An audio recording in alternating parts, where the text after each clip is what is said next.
अस्सलाम वालेकुम स्टूडेंट्स, उम्मीद है आप तमाम लोग खैरियत से होंगे। मेरा नाम मोहम्मद उमर खान है और आप देख रहे हैं दी लॉ चैनल। इस चैनल पर गुफ्तगू करते हैं हम लॉ, लैट, लॉ गैट और LLB 4 ईयर्स के हवाले से। तो अगर आप नए कैंडिडेट हैं, नए स्टूडेंट हैं, इस चैनल पर पहली बार तशरीफ लाएं तो इस चैनल को जरूर सब्सक्राइब कर लीजिए ताकि इस तरह की मजीद अपडेटेड और लेटेस्ट वीडियोज़ हम आप तमाम कैंडिडेट्स की खदमत में बर वक्त शेयर कर सकें। और इसी के साथ साथ अगर आप लॉ एडमिशन टेस्ट को प्रिपेयर कर रहे हैं तो हमारी इस प्ले लिस्ट को आप जरूर फॉलो कीजिए। इसमें 50 से ज़ायद वो लेक्चर्स मौजूद हैं जिसमें इंपॉर्टेंट MCQs को कवर किया गया है और ये साल 2026 के लॉ एडमिशन टेस्ट को प्रिपेयर करने के लिए एक बेहतरीन सीरीज है। इसका लिंक आपको डिस्क्रिप्शन में मिल जाएगा। प्लेलिस्ट के सेक्शन में जाके भी आप इस प्लेलिस्ट को एक्सेस कर सकते हैं। और इसी के साथ साथ अगर आप लैट को प्रिपेयर कर रहे हैं या LLB में एडमिशन सिक्योर करना चाहते हैं तो हमारी टीम के साथ आपने इन टच रहना है व्हाट्सएप पे, ताकि सारी अपडेट्स आपको फ्री ऑफ कॉस्ट मिल सकें और प्रिपरेटरी मटेरियल भी प्रोवाइड किया जाए। स्टूडेंट कम्युनिटी का लिंक आपको डिस्क्रिप्शन में मिलेगा। लिंक को फॉलो करते हुए यहाँ फॉलो के बटन पे आपने क्लिक करना है और लिंक काम ना करे तो सिंपली आपने हमारी टीम को जो है वो कम्युनिटी लिख के व्हाट्सएप पे मैसेज कर देना है, आपको कम्युनिटी में ऐड कर दिया जाएगा। तो हम अपने लेक्चर को स्टार्ट करते हैं। लेक्चर हमारा जनरल नॉलेज के सब्जेक्ट से रिलेट करता है और आप जानते हैं कि जनरल नॉलेज के 20 MCQs लॉ एडमिशन टेस्ट में पूछे जाते हैं। तो हमने क्या किया है कि पास पेपर MCQs को कलेक्ट करने के आपके साथ शेयर कर रहे हैं। अब ये पास पेपर MCQs लैट के भी हैं और मुख्तलिफ और एग्जाम्स को भी टच किया गया है ताकि आपको एक ब्रॉडर व्यू प्रोवाइड किया जा सके जनरल नॉलेज के सब्जेक्ट का। तो जितने भी क्वेश्चंस आपके साथ मैं यहाँ शेयर कर रहा हूँ, आपने इनके आंसर्स को अपने पास मार्क करना है और at the end of the lecture आपने मुझे कमेंट सेक्शन में बताना है कि आपका कितना स्कोर है। पहला क्वेश्चन आप अपनी स्क्रीन पर देख सकते हैं कि how many pairs of legs does a spider have.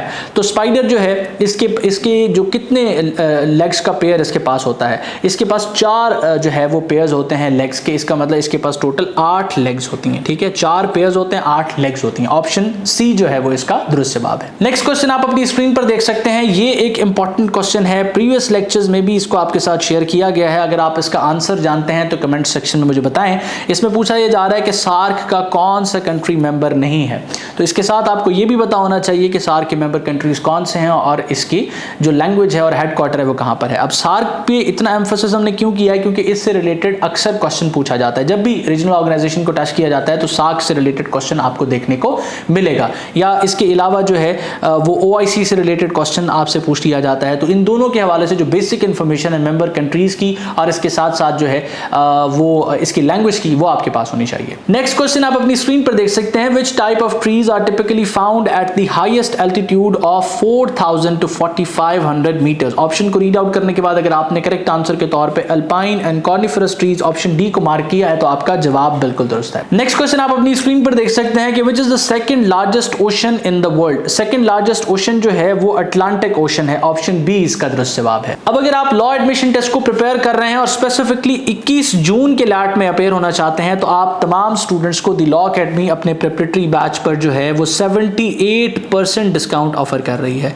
अब 78% डिस्काउंट को यानी कि 100% में से आपको 78% ऑफ मिल रहा है। अब अगर आप इस डिस्काउंट को क्लेम करना चाहते हैं और लैट को प्रिपेयर करने के लिए दी लॉ अकेडमी का कॉम्प्रिहेंसिव प्रिपरेटरी बंडल अवेल करना चाहते हैं तो इस नंबर पर व्हाट्सएप कीजिए, ये स्क्रीनशॉट शेयर कर दीजिए। आपको कोर्स के हवाले से मुकम्मल डिटेल्स प्रोवाइड कर दी जाएंगी। आपके लिए गोल्डन अपॉर्चुनिटी है अगर आप 21 जून के लैट को प्रिपेयर कर रहे हैं कि इस डिस्काउंट को आप क्लेम करें और लॉ एडमिशन टेस्ट की बेहतरीन तैयारी जो है घर बैठ के करें। नेक्स्ट क्वेश्चन आप अपनी स्क्रीन पर देख सकते हैं। The famous ancient pyramids are located in which country. तो जो पिरामिड्स हैं ये जब भी हमारे सामने इसका नाम आता है तो हमारे जहन में पिरामिड्स की शक्ल और इजिप्ट मिस्र का नाम आता है। एहराम मिस्र जो जिनको कहा जाता है, ऑप्शन सी जो है इसका दुरुस्त जवाब है। What is the official capital city of Turkey. अब कैपिटल सिटी ऑफ टर्की के हवाले से क्वेश्चन किया जा रहा है। जो कैपिटल्स हैं, जो करेंसीज हैं, इनसे रिलेटेड क्वेश्चन अक्सर लैट में आता है। इस वजह से हमेशा मैं आपको कहता हूं कि आपके पास कम से कम 20 या 25 मैक्सिमम तो जितने भी बना लें लेकिन मिनिमम इतने कंट्रीज की लिस्ट होनी चाहिए जिसके कैपिटल करेंसीज से आप वाकिफ हों। तो टर्की के कैपिटल के हवाले से पूछा जा रहा है। अब कुछ स्टूडेंट्स कंफ्यूज होकर इस्तांबुल को मार्क कर देते हैं। इस्तांबुल जो है वो टर्की का कैपिटल नहीं है, अंकारा इसका दुरुस्त जवाब है, ऑप्शन बी। नेक्स्ट क्वेश्चन आप अपनी स्क्रीन पर देख सकते हैं। ये करेंसीज से रिलेट कर रहा है और जर्मनी की करेंसी पूछी जा रही है। अब जर्मनी की करेंसी को अगर आप मार्क करने की कोशिश करें तो इन ऑप्शंस में से ऑप्शन डी जो है इसका दुरुस्त जवाब है। यूरो इसकी करेंसी है। उसके बाद नेक्स्ट आप क्वेश्चन देख सकते हैं कि William Shakespeare was a famous play right and poet of which language. अब ये जो प्ले राइट है इसका मतलब ड्रामाटिस्ट है। तो अब ये किस लैंग्वेज के प्ले राइट और जो है वो पोएट है। ऑप्शंस को रीड आउट करने के बाद अगर आप करेक्ट आंसर के तौर पे इंग्लिश को मार्क करते हैं तो आपका जवाब बिल्कुल दुरुस्त दुरुस्त है। नेक्स्ट क्वेश्चन आप अपनी स्क्रीन पर देख सकते हैं, the multinational technology corporation Microsoft was founded by whom.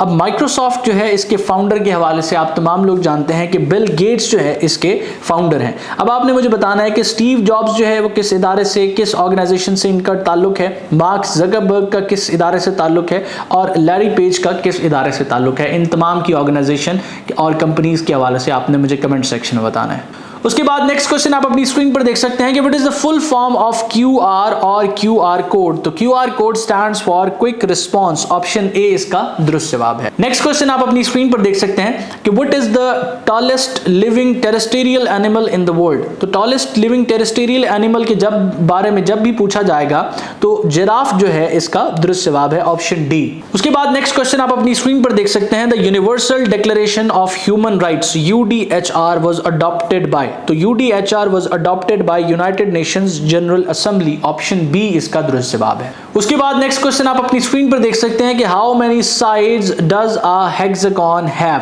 तो हेक्सागन की कितनी साइड्स होती हैं, ऑप्शन सी इसका दुरुस्त जवाब है, 6। उसके बाद नेक्स्ट क्वेश्चन आप अपनी स्क्रीन पर देख सकते हैं कि which major organ is responsible for pumping blood throughout the human body. आप तमाम लोग इसका आंसर जानते हैं, हार्ट इसका दुरुस्त जवाब है, ऑप्शन ए। ये क्वेश्चन भी बेसिक साइंस के टॉपिक से रिलेट कर रहा है और MCQs के तौर पे लैट में पूछा गया है। बाज़ दफा कुछ आसान क्वेश्चंस भी होते हैं और वो इस तरह के क्वेश्चंस होते हैं। उसके बाद नेक्स्ट क्वेश्चन आप अपनी स्क्रीन पर देख सकते हैं कि which country possesses the highest proven oil reserves in the world. अब ये जो आप स्टेटमेंट देख रहे हैं ना, हाईएस्ट प्रूवन ऑयल रिजर्व्स, इसके अकॉर्डिंग आपने आंसर करना है। तो बाज़ दफ़ा आप स्टूडेंट्स क्वेश्चन पढ़े बगैर आंसर करने की कोशिश करते हैं या उस पर फोकस नहीं करते। अब लार्जेस्ट प्रूवन ऑयल रिजर्व्स की अगर बात की जाए तो वेनेजुला, ऑप्शन बी इसका दुरुस्त जवाब है। मुझे कमेंट सेक्शन में बताइएगा कि रिसेंटली वेनेजुला के हवाले से कौन सी खबरें आपने सुनी थी जिसकी वजह से आपने इस आंसर को दुरुस्त मार्क किया है। उसके बाद नेक्स्ट क्वेश्चन आप अपनी स्क्रीन पर देख सकते हैं कि which organ in the human body is responsible for producing insulin. अब ये MCQs लैट में पूछा जा चुका है, इसको प्रीवियस क्वेश्चंस में भी हम डिस्कस कर चुके हैं और ये एक इंपॉर्टेंट क्वेश्चन है। तो इसका आंसर जो है वो पेनक्रियाज है, ऑप्शन डी। उसके बाद नेक्स्ट क्वेश्चन आप अपनी स्क्रीन पर देख सकते हैं कि where are the headquarters of the organisation of Islamic corporation OIC located. अब OIC का तज़किरा मैंने बिल्कुल स्टार्ट ऑफ द लेक्चर में किया था, तो इसके हेडक्वार्टर के हवाले से पूछा जा रहा है। तो इसका हेडक्वार्टर जो है जद्दा, सऊदी अरेबिया में लोकेटेड है, ऑप्शन बी इसका दुरुस्त जवाब है। What is the specific term used for natural environment in which an animal और प्लांट लिव्स। अब ये बेसिक साइंस और आपकी जनरल अंडरस्टैंडिंग से रिलेट करने वाला क्वेश्चन है। तो स्पेसिफिक टर्म कौन सी यूज की जाती है एनिमल और प्लांट के लिए जो कि नेचुरल एनवायरनमेंट में रह रहा होता है। ऑप्शंस को रीड आउट करने के बाद अगर करेक्ट आंसर के तौर पे आप ऑप्शन सी हैबिटेट को मार्क करते हैं तो आपका जवाब बिल्कुल दुरुस्त है। उसके बाद नेक्स्ट क्वेश्चन जो है वो कंप्यूटर के सब्जेक्ट से रिलेट कर रहा है कि which of the following computer hardware components is not an output device. तो कौन सा कंपोनेंट है जो आउटपुट डिवाइस नहीं है। ऑप्शंस को रीड आउट करने के बाद अगर करेक्ट आंसर के तौर पे आपने माउस को मार्क किया है तो आपका जवाब बिल्कुल दुरुस्त है। उसके बाद नेक्स्ट क्वेश्चन आप अपनी स्क्रीन पर देख सकते हैं, the CRIN organization primarily deals with advocating for. तो advocating for children right, option इसका डी दुरुस्त है। अब आपने CRIN ऑर्गेनाइजेशन को सर्च करना है और इसकी फुल फॉर्म मुझे कमेंट सेक्शन में बतानी है। नेक्स्ट क्वेश्चन आप अपनी स्क्रीन पर देख सकते हैं कि what is the capital city of Japan. अब जापान के कैपिटल सिटी के हवाले से पूछा जा रहा है। अगर जापान के कैपिटल सिटी के तौर पे आपने टोक्यो, ऑप्शन ए को मार्क किया है तो आपका जवाब बिल्कुल दुरुस्त है। In which year did the French revolution begin.